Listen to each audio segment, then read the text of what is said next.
Está conosco Irvênia Prada, conferencista espírita, que juntamente com o Dr. Décio Iandoli Júnior e o Dr. Sérgio Lopes escreveram um livro com o título O Cérebro Triuno a Serviço do Espírito. É uma alegria muito grande ter você conosco, Irvênia. Obrigada, Ivone. Eu também estou muito feliz de estar aqui com vocês. Sobre este livro, Muito obrigada.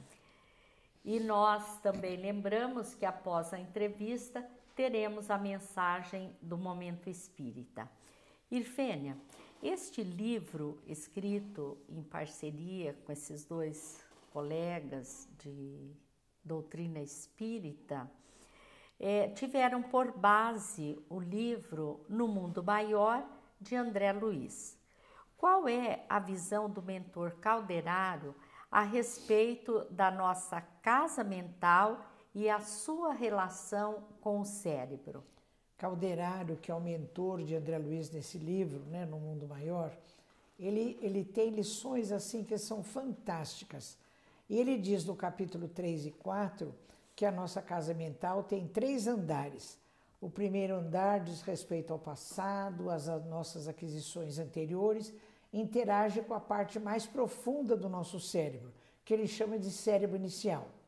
O segundo andar diz respeito ao presente, ao aqui, ao agora, ao esforço que nós fazemos para vencer as nossas dificuldades e interage com uma parte do córtex cerebral, especialmente com o córtex motor. E o terceiro andar da casa mental projeta o futuro em ideais e metas que nós queremos conseguir e interage particularmente com o córtex do lobo frontal, numa área que depois os cientistas chamam de área pré-frontal. Então, esse conceito de que o nosso cérebro tem 3 partes, André Luiz fala disso através de Calderaro, num livro publicado em 1947, sendo que depois na ciência acadêmica, através da literatura de um grande neurocientista, Dr. Paul MacLean, nós vamos ver o mesmo conceito que foi editado em 1989, num livro chamado O Cérebro Triuno em Evolução. Vocês escreveram em conjunto este livro. Você gostaria de dizer qual foi a participação do Dr. Sérgio e do Dr. Décio? Ah, claro. Esse livro surgiu porque eu tinha comentado com a doutora Marlene da necessidade até da gente contrapor as informações de Calderaro com informações da ciência acadêmica, não é, Ivone? Porque eu tinha escrito um livro, Neuroanatomia Funcional em Medicina Veterinária, lá na Faculdade Veterinária, onde eu trabalhei durante 44 anos, e antes disso, há muitos anos atrás, eu já tinha feito um estágio na Faculdade de Medicina estudando o cérebro humano. Então, quando eu lia Calderaro, eu me lembrava das informações da ciência acadêmica. Eu falava, meu Deus, nós precisamos escrever alguma coisa que faça esse confronto. A doutora Marlene achou boa ideia, então eu convidei o doutor Décio, meu prezado amigo, para fazer a parte de neurofisiologia, e o doutor Sérgio Lopes para acoplar as leis morais que constam da terceira parte do Livro dos Espíritos em cada um dos andares da casa mental. Ficou um trabalho muito bonito, viu, Ivone? Modéstia à parte. Com certeza. Irvênia, em sua leitura, como que você interpreta a composição das 3 regiões cerebrais? Olha, eu fui lendo tudo que Calderaro falou, não só nos capítulos 3 e 4, onde tem a maior parte das informações, mas em outros lugares, né? E fui fazendo a minha leitura. Então, eu considero que o que Calderaro chamou de cérebro inicial, ele contempla todas as estruturas cerebrais abaixo do córtex cerebral, uma vez que a segunda parte diz respeito ao córtex motor, que é córtex, e a terceira parte também diz respeito ao córtex. Então, o que sobrou que não é córtex, todas as estruturas subcorticais, como é o caso do tronco encefálico, do cerebelo, da região do tálamo, dos núcleos da base, do sistema límbico, que é um conjunto de estruturas que trabalham com a expressão de comportamentos acompanhados de emoções. Então, todas essas estruturas subcorticais, na minha leitura, integram o que Calderaro chamou de cérebro inicial. Certo. E uma vez que a nossa casa mental consta de 3 andares, como deve ser a nossa vivência em relação a eles? Olha, eu fiquei tão impressionada, Ivone, porque o que Calderaro fala, e depois o Dr. Sérgio Lopes, como psiquiatra, reforça, né? É que nós não podemos viver a nossa vida do cotidiano estagiado em um andar. Nós temos que transitar pelos 3 andares da nossa casa mental, né? Até ele cita a exemplo aquele caso que está no livro No Mundo Maior de Pedro e Camilo. É um caso de um processo obsessivo grave. Pedro assassinou Camilo. Camilo, quando se vê desencarnado, fica revoltado e quer se vingar de Pedro. E Pedro, encarnado, começa a entrar em processo de culpa, de remorso, e eles acabam ficando numa interação vibratória e ficam num processo obsessivo grave durante 20 anos, né? Então, Calderaro e André Luiz chegam a eles e no fim eles não dão conta daquilo, porque é um processo obsessivo muito grave, e chamam o recurso de Cipriana. A passagem é maravilhosa, né? Mas ele diz, Calderaro, que Pedro, movido pelo processo de culpa e de remorso, ele se entrega desesperadamente ao trabalho, ou seja, ele fica retido no 2º andar da casa mental. Então, ele não tem aspirações futuras, ele não pensa em mais nada a não ser trabalhar. Então, o Dr. Sérgio Lopes faz uma alusão considerando quando o excesso de trabalho é um sintoma de transtorno mental, de desequilíbrio, né? É maravilhoso isso. E qual é a ligação do espírito com as 3 partes do nosso cérebro? Olha, Ivone, quando a gente pensa que o espírito, a mente, a inteligência são coisas tão nobres, a primeira ideia é falar, é claro que tem que se ligar na parte mais nobre do cérebro, que é o lobo frontal, mas não é. A mente, a inteligência se liga na parte mais profunda, que é o cérebro inicial.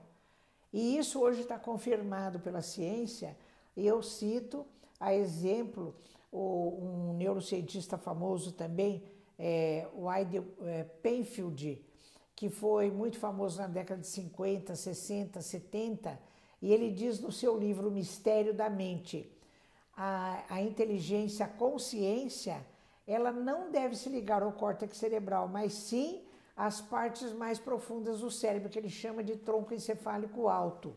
Por que ele chegou a essa conclusão? Porque ele estudou soldados que tiveram lesão cerebral, soldados da Segunda Guerra Mundial que tiveram lesão cerebral. E às vezes o córtex era amplamente lesado, mas ele ainda conservava níveis de consciência.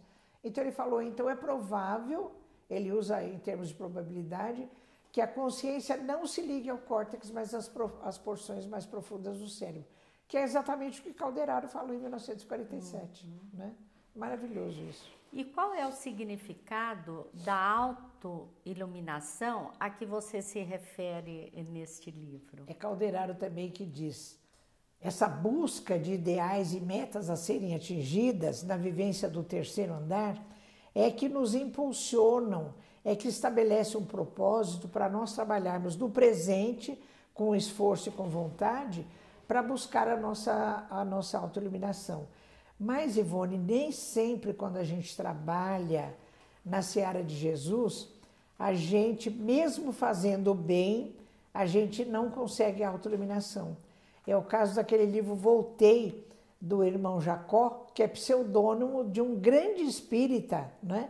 Que viveu nas décadas de, acho que 20, 30, 40, por aí, e que ele trabalhou muito na doutrina espírita. E quando ele desencarnou, ele achou que ia ter um perispírito luminoso e ele acabou se decepcionando, porque não tinha nada disso. Quando a filha, que já estava desencarnada há muitos anos e era um espírito luminoso, veio encontrar com ele, começou a lhe explicar que ele fez o bem, ele tratou de muita gente, mas sem buscar a autoelevação, a autoiluminação, né? Às vezes, Ivone, nós trabalhamos, levamos sopa embaixo da ponte, fazemos palestras, escrevemos artigos, mas às vezes movidos por uma coisa de as pessoas acharem que nós estamos fazendo bem, às vezes por um orgulho dissimulado, não é? Então, a gente faz o bem, mas sem buscar a autoiluminação. Então, pelo exemplo de Jesus, que dizia que brilhe a vossa luz, né? Então, o próprio irmão Jacó dá um recado aos espíritas, dizendo assim: faça caridade, mas sendo caridoso. Faça atos de benevolência, mas sendo bom, né? Para que a gente, ao mesmo tempo que faça o bem, a gente também cuide da nossa autoiluminação, o que nem sempre acontece. A autoiluminação seria, então, o desenvolvimento dos nossos sentimentos, do nosso amor ao próximo, aquilo que nós sentimos interiormente. Exatamente, Ivone, né? porque, vamos dar um exemplo corriqueiro. Pode chegar alguma pessoa com fome na sua porta e pedir alguma coisa para comer. A gente pode estar lá ocupado com alguma coisa e falar: puxa, essa criatura foi chegar justo agora, né? Que eu tenho que fazer isso, fazer aquilo. Aí você vai apressadamente, faz um sanduíche e dá para a criatura para se ver livre dela. Você fez o bem? Fez, porque você deu de comer a uma pessoa que estava com fome. Mas você não temperou aquela comida com o sentimento, com sentimento, com benevolência. Você não olhou nos olhos da pessoa, você não conversou com ela. Então, quando você faz o bem, mas temperando essa atitude com vibrações de amor, aí você estará também fazendo bem para você, buscando a sua autoiluminação, né?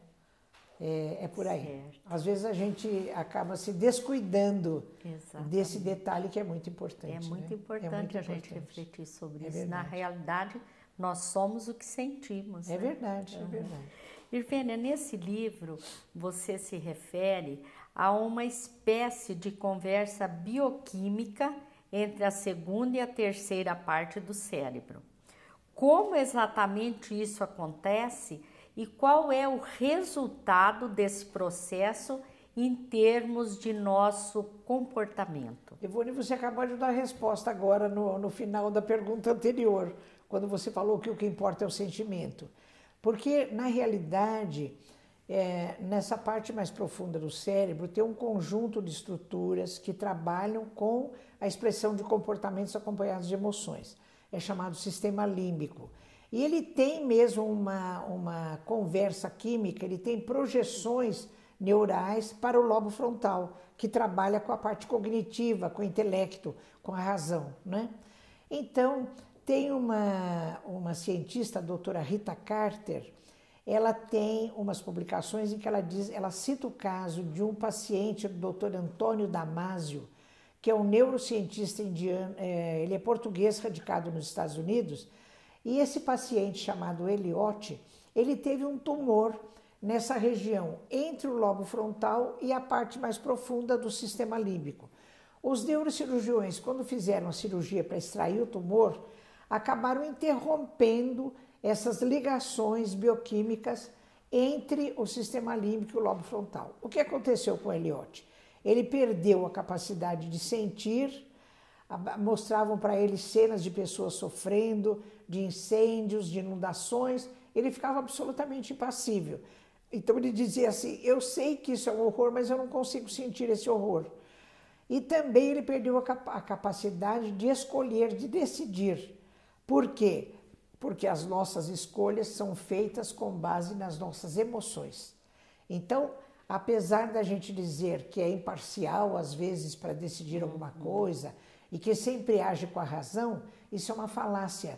Porque, na realidade, tudo que nós decidimos no plano racional, ele tem o colorido das nossas emoções, né? Então, como você disse antes, o sentimento da criatura é que vale. Se ela tem bom sentimento, se ela é educada para tratar o seu próximo com amor, todas as suas decisões chamadas racionais vão ter o colorido do amor. Mas se ela tem nos seus sentimentos a raiva, o ódio, sentimento de vingança, todas as suas atitudes também vão ter o colorido desses sentimentos negativos, né? Por isso a importância da educação dos nossos sentimentos. Irvênia, com relação aos médiums, no caso do cérebro do médium, como ele interage com o espírito comunicante? Porque sabemos que a comunicação é perispírito a perispírito. É perispírito. Quando eu estudei essa questão do cérebro triúnico, eu fiquei muito interessada. Eu mesma me fiz essa pergunta e fui atrás de outras obras de André Luiz.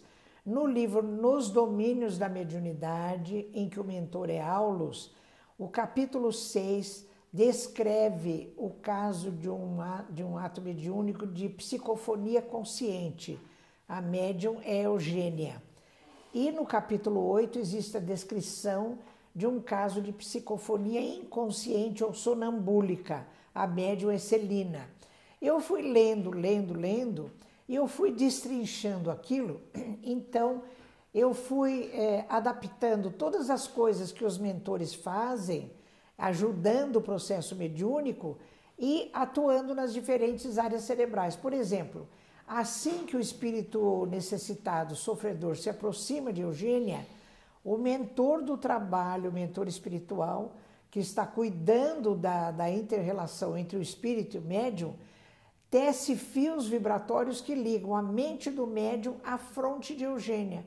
Ora, no cérebro, na região da fronte, tem o quê? Tem o lobo frontal. Então, por isso, Aulus diz que através dessas ligações ativado o lobo frontal da médium, ela é capaz de manter o espírito sob controle, porque ela sabe o que ele está pensando, o que ele quer fazer, e ela pode controlar as atitudes dele, né? Por isso é que na educação mediúnica se sabe que se deve fazer a censura do que o espírito quer fazer e quer dizer, né? Então nada disso de deixar o espírito falar o que quiser, às vezes palavras chulas, palavras impróprias, e às vezes sair quebrando tudo. Não, o médium tem consciência, mesmo no fenômeno da mediunidade sonambúlica ou inconsciente, ele também tem ativação do seu lobo frontal, ele tem controle sobre isso. Então, quando eu escrevo isso, eu vou ler no livro, eu vou falando de todas as estruturas de que o espírito vai se ligando ao médium e vai conseguindo transmitir as suas emoções, os seus sentimentos, as palavras que quer dizer e que vai impressionando o cérebro do médium. É impressionante como o cérebro do médium trabalha ativamente no processo de comunicação mediúnica. Né? Muito interessante, bonito, né? Muito bom. Sugerimos a todos a leitura do livro. Né? Esse livro, a gente trabalhou nele durante todo o ano de 2016. Sim. E foi muito gratificante porque nós nos reunimos por Skype toda semana, a gente conversava. Então foi um trabalho muito gratificante. E o livro ficou muito bonito também, nós ficamos satisfeitos com o resultado.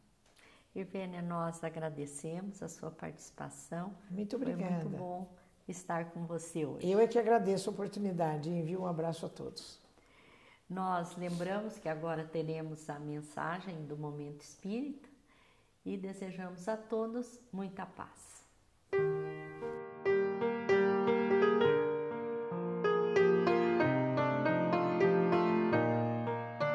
Abraço de filho deveria ser receitado por médico. Há um poder de cura no abraço que ainda desconhecemos. Abraço cura ódio.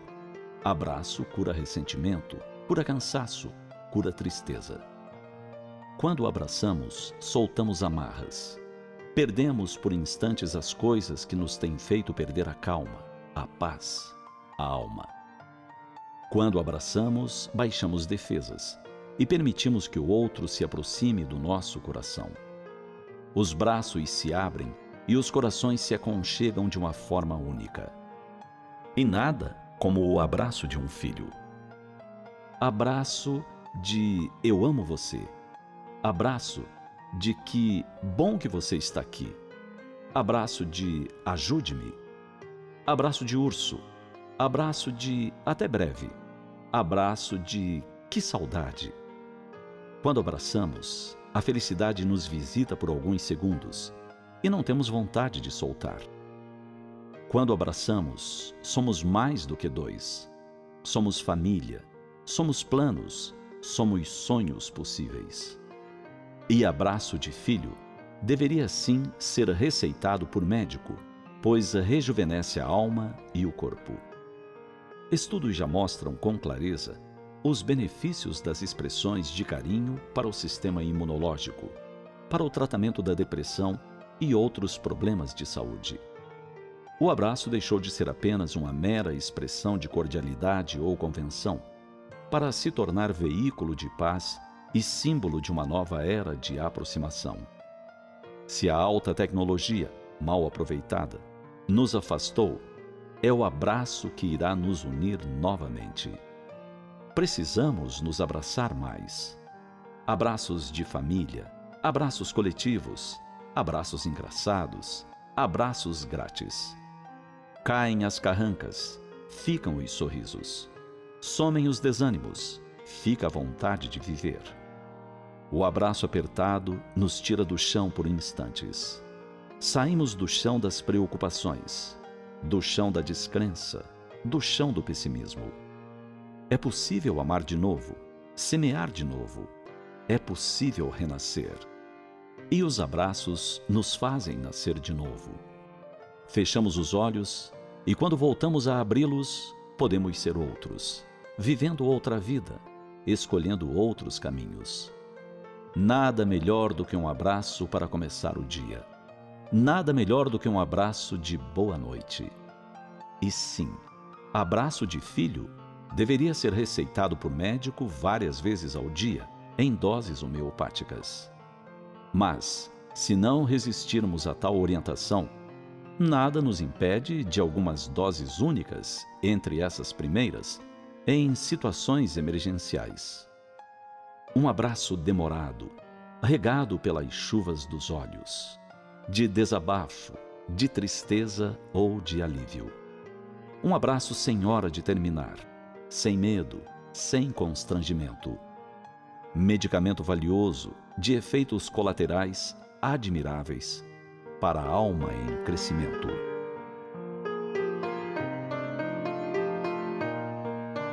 Mas, se os braços que desejamos abraçar estiverem distantes, ou não mais presentes aqui, o que fazer? Aprendamos a abraçar com o pensamento. O pensamento e a vontade criam outros braços. E nossos amores se sentem abraçados por nós da mesma forma. São forças que ainda conhecemos pouco e que nos surpreenderão quando as tivermos entendido melhor. Abraços invisíveis a olho nu, mas muito presentes e consoladores para os sentidos do espírito imortal que somos todos nós.